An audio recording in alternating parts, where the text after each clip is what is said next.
My career has taken a very circuitous path. I began as a journalist. I moved into media and communications in government and in the for-profit sector. But really, my fate was and focus was on the non-profit sector as director of a number of non-profit organisations. I love my role as my mentor manager.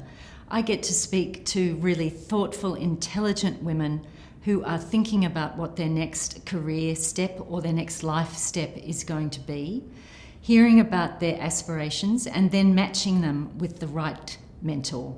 From my own experience, I know how important it is to have a sounding board, somebody who is not involved with you day to day and who can take an objective look at you, at the opportunities available to you, and give some thoughtful feedback about what possibilities exist for you.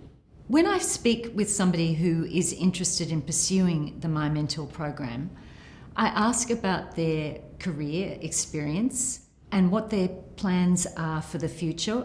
Sometimes they don't have plans. Sometimes that's the whole purpose in them coming to the My Mentor program. They're looking for a sounding board who can help them think through the options available to them. And over the course of an hour, we tease out what the real issues are, and from there, we can make a decision about who is the right mentor for you. Who's going to help you fulfill your aspirations and reach the goals you've set yourself.